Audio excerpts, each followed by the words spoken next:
couple years ago, I was with my family, and we were spending some time in this cabin in the woods on the edge of this remote lake. And I mean, we were deep in the middle of nowhere. And one morning, my son Trace and I, we woke up and set out to take a walk around the lake.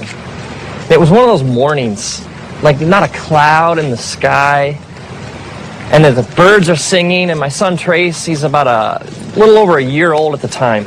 And so he's making all these little chirps and squawks that one-year-old boys make. And I had him in one of those hiking backpacks where he rode back here. So as I walk along, I can hear him making all his noises. And so we head out through the woods to walk around the lake. And it's just one of those, you ever have those moments, like if you could just freeze them? Just so beautiful. And we get to the other side of the lake, and we're exactly at the halfway point. We're the farthest possible point from the cabin, and we're rounding the bend to head back, and I look up and I notice clouds. And then it starts to rain. It always rains, doesn't it?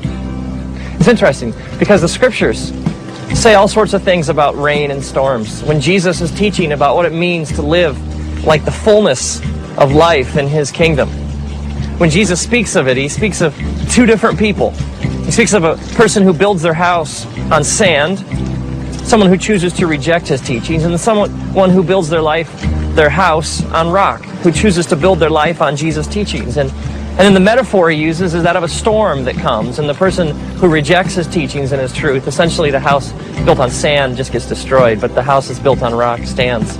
So this idea, Jesus says, when the rains come, it's not like they might, they do. It rains in our lives a lot.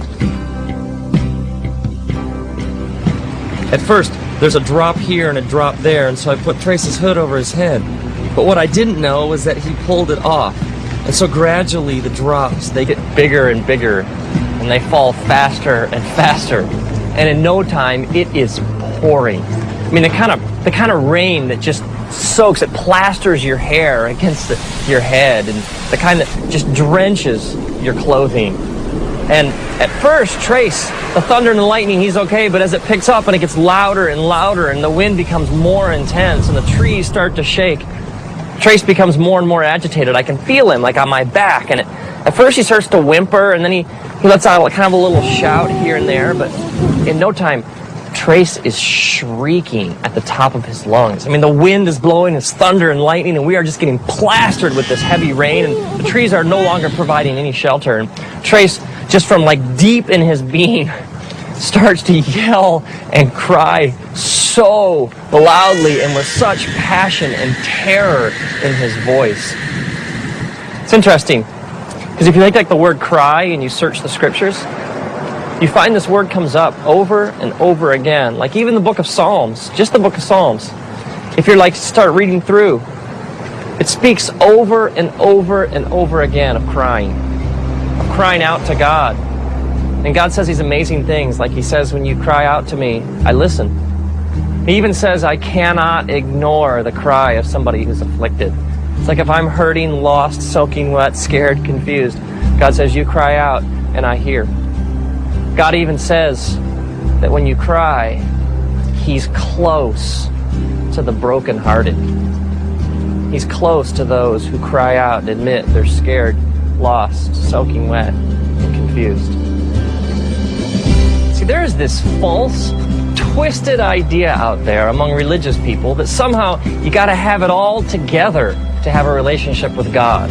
That like somehow God's only looking for people who have no problems and have it all nailed down and can put on like the happy face all the time. And yet the scriptures speak directly against this kind of thinking. I mean, Jesus is even just straight ahead, and he says, come to me, all you who are weary and heavy laden. I mean, the essence of salvation is crying out to God and admitting I don't have it all together. It's admitting I am lost, I am hurting, and this sinful nature that I carry around with me has really screwed things up for me. And God, if you don't show me the way home, if you don't fix things, if you don't step in, I am dying here. And this kind of thinking is all throughout the scriptures. It's over and over again. God says to us, when you come to me with all your junk, come to me with your problems, come to me all screwed up, all messed up. Let me take care of it. Jesus even sets out looking for people. He even says this. He says, I'm not looking for the healthy. I came for the sick.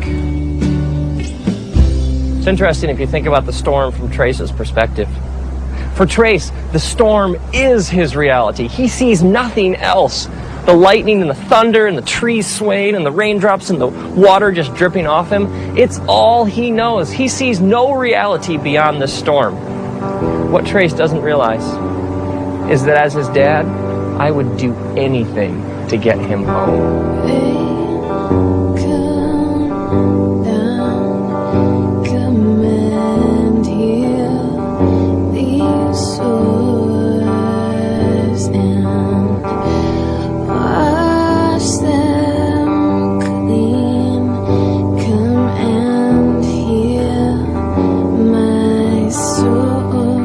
So at this point, Trace is shrieking at the top of his lungs in stereo right behind my head.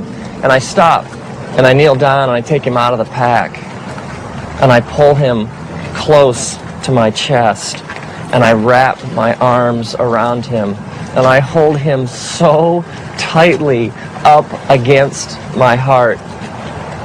And for the last mile of our walk, the entire time, I bend over and I whisper into his ear over and over again, I love you, buddy. We're gonna make it. Dad knows the way home. We're gonna make it. I love you, buddy.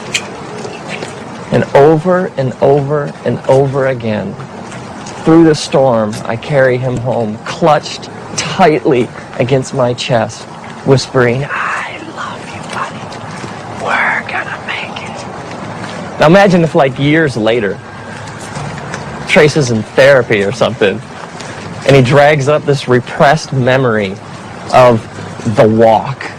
And he comes to me and he's like, Dad, what'd you let me go through that for? I got all this junk inside me. I thought you loved me. How could you have exposed me to something that horrible, that storm? I mean, why didn't you protect me? I would be crushed. Because for me, that walk was one of my deepest, most intimate memories of my life with my son.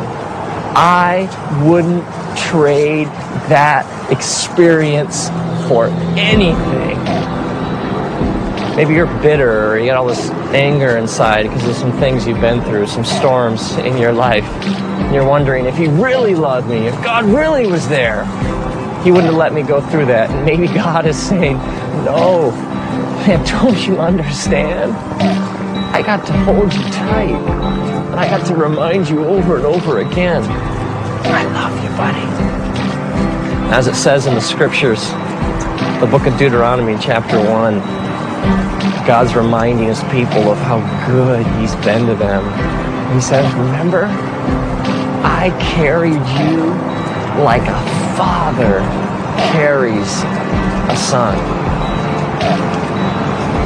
And now, may you, when you're soaking wet, lost, hurting, and confused, may you cry out, and may the creator of the universe take you out of your path. May he hold you tight up against his chest. May he wrap his eternal loving arms around you, and may you hear him whisper, I love you, buddy.